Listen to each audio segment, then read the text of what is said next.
What's up, y'all? First episode um, of this little podcast I want to try out. Um, Introduction: my name is Stephen Holbrook. I come from a small little town called Ranger, Texas, and uh, later, around freshman year of high school, moved on over to Brownsville, to the Valley, and you know, time has ebbed and flowed and done its thing, and I'm back here. I like it. I like the Valley, but I think for this first episode, what I really wanted to kind of go over and talk about is my background with faith. Um, I went to school to be a pastor. I was kind of like saved and born again, all that, when I was around 15 years old. And that was a really major pillar of my life, a really big deal. And and then I left that part of my life behind. Um, I kind of came to this epiphanal kind of revelatory conclusion, and it was based on theology. It wasn't like no one hurt me. I didn't feel like the church wronged me or anyone. It wasn't about the problem of evil. It wasn't about like I don't know. There were no obstacles to faith or whatever. I think in a lot of ways, faith can't really be. It's not. It's nothing that you just like chuck. You just toss, like get rid of. Like it's very much.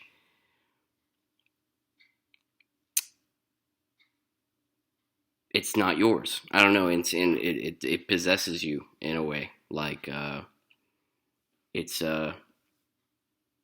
it's an unconscious bias, and it's id.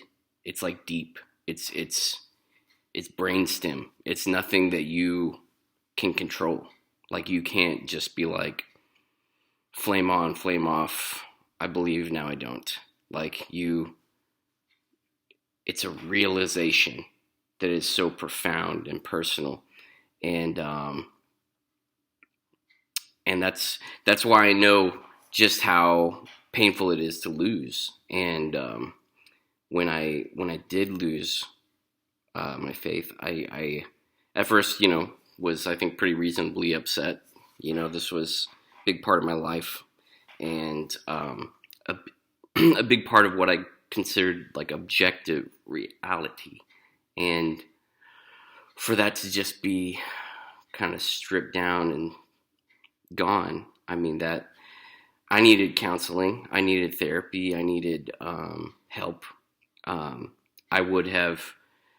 I think the at the core of therapy, it's a greenhouse for understanding yourself and understanding your emotions and really sussing out kind of the wrong thought patterns and habits that kind of bring you to where you are. And uh, I didn't do that. So it just, it's the long, I took the scenic route, the scenic, depressing route. So, um, and there'll be some more, probably some episodes uh, built around that. But, you know, it was, it really crushed me. It really was pretty devastating. I didn't realize just how much it was at the time, and very quickly I started realizing that I couldn't trust the motives of like my friends and family that just wanted me back. They just wanted me um, back in a kind of where they could understand me. Back in, it's like, we don't. Who are you now? Like, what? This is unfamiliar to us, and scary to us. Like, this is a problem, And I felt like a villain alongside, my wife at the time, and I felt like we were despite being like as good as people as we could, it was just a very strange circumstance to feel entirely like villains, seemingly overnight, and that was too much to handle. So we like moved away and cut off ties from like friends and family, and did the whole run off us against the world type deal. And again, there will be a separate episode just for that. Just for my wife. I mean, she passed away. She was a truly special person, and I really miss her a lot every day. Um, but the focus on faith, like I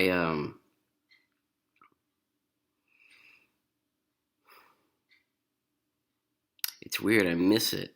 I miss it sometimes, not all the time. But now what's replaced blind faith is earnable trust, and that's something we all have. We just, I hear the argument all the time that everyone has faith and puts faith in everything, and it's like, no, you're just using words that, trick you. But, like religion is essentially at its core kind of a word game. It's a game of language, and I think True Detective does. They explain it. It's a language virus. It's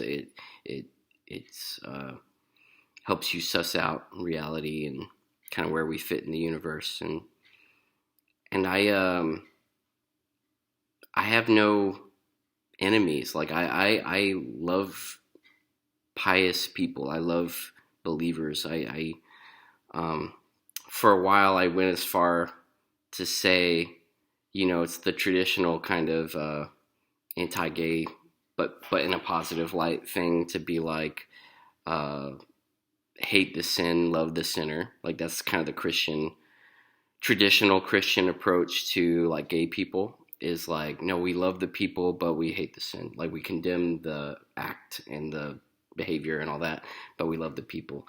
And so my little rebellious thing was to say that I love the believers, but I hate the beliefs. And, but really that was just being petty and spiteful. There are very few beliefs I hate in Christianity. Hell is kind of irreconcilable. Like the fact that, human beings for thousands of years now, like, and Christianity didn't invent this, just really popularized it. But the fact that people have been on their deathbeds, even believers, tragically, like terrified that at the prospect that they are on the precipice, they are just about to possibly genuinely be tortured forever, for all time now. Like the fact that people have gone to their deathbeds with that in their head, is unforgivable. I think that's beyond fucked. I think that's like, wow, like that's enough. That's enough to be like, no, Christianity's bad. Like that all by itself is like, that is bad. Like that's not good for people. But that's probably the biggest gripe. I mean, even heaven is a problem. Like for instance, people, just the afterlife in general is just like Hitler being tortured for all time right now. It kind of alleviates the urgency to like make sure that never happens again. Like we can never allow centralized power like that to be in the hands of a fool and a maniac like that ever again. Now, if you believe he's being tortured for all eternity and getting his getting his due, then I mean, you're kind of missing it. Like, because the real lesson is that dude died on his own terms in a bunker with his lover and his dog and his closest friends or allies or whatever. And he didn't stand trial, and he didn't have to face his victims. He didn't see not a single family member of anyone from the Holocaust got to stare Hitler in the face and say, "How dare you?" Like he went out on his own terms. And that should terrify us. Like that should, like the idea of an afterlife really alleviates that and really makes it like, oh no, it's all good. He's getting what he deserves right now. And it's like, what if he's not? Like, what if justice requires more from us? More vigilance? What if we need to really pay attention to people in power more than, than just kind of leaving it up to God? Like, maybe it's bigger than us. Like, just blindly thinking. The lesson that must be learned is this far and no further. Like, we can never allow something like this to ever happen again. That's my thought on it anyway. But yeah, I walked away in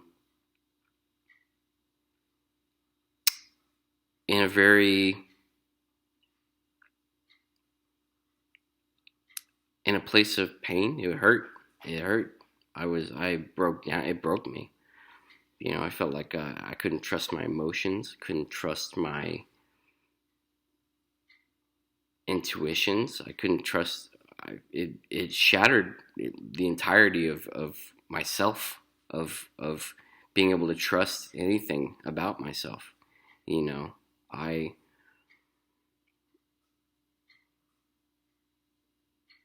so it was very hard to like move on. And even to this point, like vocation wise, it's hard to pin down what I want to do in this world.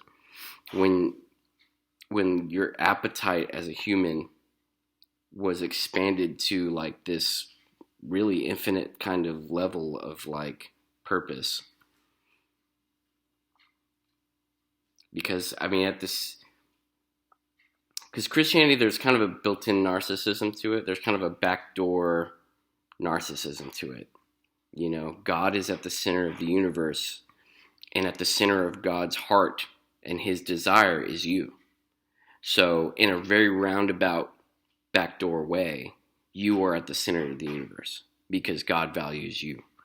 The maker of everything loves you. And so that level of purpose, and there's all kinds of thought experiments. Prayer itself is just an engine of thought experimentation. Like romantics thrive in Christianity in particular because because you can thought experiment your way into total bliss. The God of the universe who needs nothing, lacks nothing, must only desire, must only love, must only be full of raw passion. The size of a billion blazing suns loves you. And if you take that to the nth degree, if you go as far as you possibly can with that, then yeah, why would you ever walk away from that? Why would you ever, you know what I mean? Like that's the best. Like, so faith was kind of this hot air in my stomach, and it expanded my appetite for life, for the meaning of life. And once that got pricked, now I'm just deflated. And it's like, what replaces that? Nothing. Like, because it was all impossible. Like, that much meaning doesn't exist. That much purpose doesn't exist. But I still residually, I care that much. I want that much. I was promised that much. And so it's like, oh, what I'm left with actually is very limited and is not metaphysical. It's actually just physical. It's not supernatural. It's just really natural. And that was hard to come down from. And I think that's hard for any, like, if any believer ever, you know, loses faith, that's probably the biggest obstacle. That's probably the biggest thing. It's just like, oh, I guess this is kind of it. And if you know, if you can be grateful for what you have. I mean, gratitude is, it's the only reason I live. It's the only reason I exist, is just being grateful for the people that and the memories I've made, you know. But yeah, so, you know, it was just hard to lose. It was hard to lose at that level, to that extent. You thought you had the secret of the universe. You thought you had the truest of the true, the realest of the real, and you don't. And I really value being able to say I was wrong, like admitting my mistakes and learning from them, and just trying to be an ever-growing, better individual. I value that. I value honesty. For a long time, I even talked with my wife. I was like, maybe we could just kind of fake it until we make it. Maybe we could just kind of like, maybe it'd be better if we just kind of lied to ourselves. But I can't. I just can't. Like, I had to think long and hard about like why honesty and truth, objective truth, because like, you know, subjective truth, the postmodern kind of approach to everything, this whole thing of like, hey, your truth is valid and my truth is valid. At a certain point, I had to be like, that's not good enough. Like the objective reality, it matters. It matters. And there's a reason people, you know, take their children to the hospital and not the local witch doctor or the elders to be anointed with oil for healing. That we take our kids to the doctor because objectively we know that medicine is our best shot. Surgery is our best shot. Like, the actual saving of lives is what we turn to when lives need actual saving. And I just couldn't get away from that. I couldn't get away from, no, like it's not about what makes me feel good or like what subjectively makes the world balance for me. I want reality. I want the, like, and we haven't even started asking the right questions for that, for what all this means. And that might be one of my few gripes with Christianity, is how much it kind of holds back the asking of the questions, you know. And like religion and philosophy are kind of in a very similar camp. They both ask the questions. Religion just provides itself the answers built in, you know, and whereas, you know, yeah, it's painful, but philosophy is it's just more honest because we don't have the answers. You ask and you hope for the answers, but we don't have them yet. And that's hard, but I think it's much more valuable.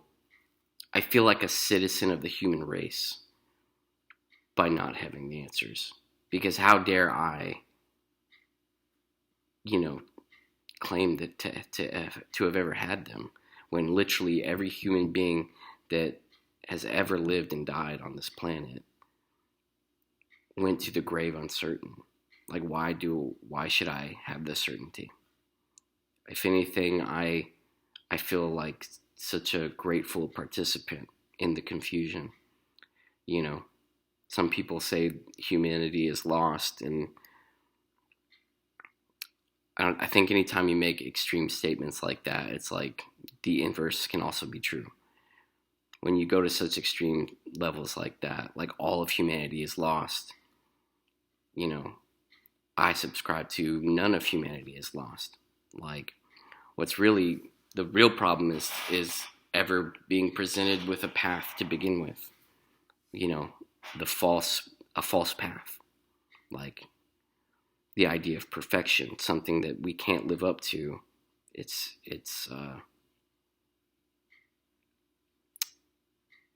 abject torture. You know, it's like, or abstract torture. It's fully conceptual. It's not realized at all. There is no perfection. There is no utopia. There is no heaven. But we conjure that and compare ourselves to that and depress ourselves and lose everything over that. You know, that over the drive to find that. When success has been with us the whole time, when happiness is right here, right in front of us all the time, everywhere we go. Like music, art, nature, family, love. It's all ours for the taking. But we created this measuring rod called perfection and success and fucked up everything, you know? I don't know. It's just wild, right? But life is beautiful. It's been hard losing the friends and the connections. It's been hard repairing relationships with family and a few friends.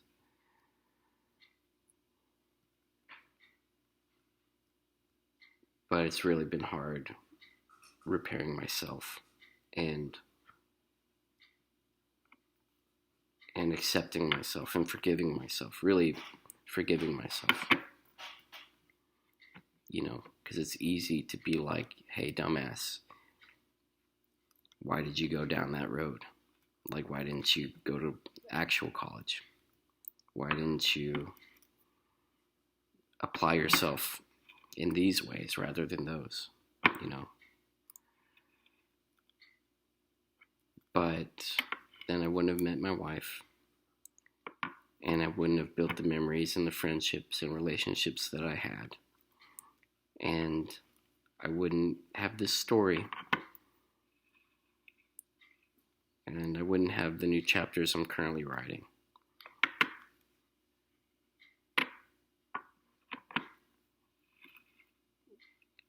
So it's really kind of like, how could I ever trade it? How could I ever regret it? Truthfully. Momentarily, I will always. We'll always carry regrets, right? But how could you completely despise everything? Like, you just can't. I'm too grateful for the positive that came from it, and for the best parts of myself, and for the worst parts of myself. I'm learning to accept that too. But anyway, I don't know.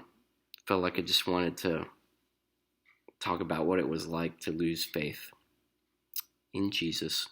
Because it's easy to become an atheist after monotheism. After, you know, because part of the built-in thing of monotheism is that every other religion is false and only this one religion you subscribe to is it. So when you just knock off that last one, then all of it kind of becomes dumb and null, and, you know, like, so there was no way I was going to become like a pagan after leaving Christianity. Everything about Christianity was like, no, that was dumb, and I reasonably thought out like why those things can't be or aren't, and so that's the kind of the double-edged sword of monotheism, is that you look at everything else and you go, no, it's bullshit. Like, why would I ever do that? And then you lose your monotheism, and that was kind of the last one, you know. And so I guess now where I sit with it, atheism is probably the proper term, but I feel like more clearly defined. It's not like I'm against the idea of gods or goddesses or a team of gods or a singular god. Um, I just don't subscribe to anything that's been presented thus far. So there's not a single world religion that convinces me of their product, like that that exists or has existed. So I'm open to the objective, actual God of the universe showing up and like either loving us all or killing us all. I'm open to the team of aliens and architects or whatever. I'm open to, you know what I mean? I'm open to whatever is true, to whatever is real. I'm not like, no, there can never be a God, and if there is, I hate him. Like, that doesn't make sense. But it seems pretty clear to me that everything that's been presented thus far just doesn't pan out. And by their own claims and by their own definitions, not, like there are no scientific reasons for that I subscribe. It's like, no, like I'm no longer a Christian because by Christianity's own claims, it doesn't match up. It doesn't line up. Like the average Christian's anecdotal experience with the Holy Spirit, for instance, does not line up with the biblical claims and accounts of like who the Holy Spirit is and what the Holy Spirit does right here and right now. Like, it just doesn't line up at all. And that was the big revelation. That was the big epiphany. I try not to talk about it too much because I'm not like in it to deconvert. I'm not in it to like go after faithful people and be like, fuck you. That's not, I don't care to do that. It's, I think, I value trust over faith. I think reason should be the aim over faith, but I would never aspire to take people, I wouldn't even, it's not even possible, but I would never aspire to try to drive people away from faith. I think that's, in my wizened years, I have come to appreciate living in a country where we celebrate each other, regardless of creed, race, background. I love our Constitution, that it's a secular Constitution, that it just is for people, that it's a changeable, updatable Constitution that admitted the wrongs of its current time in order for a more perfect union to be established.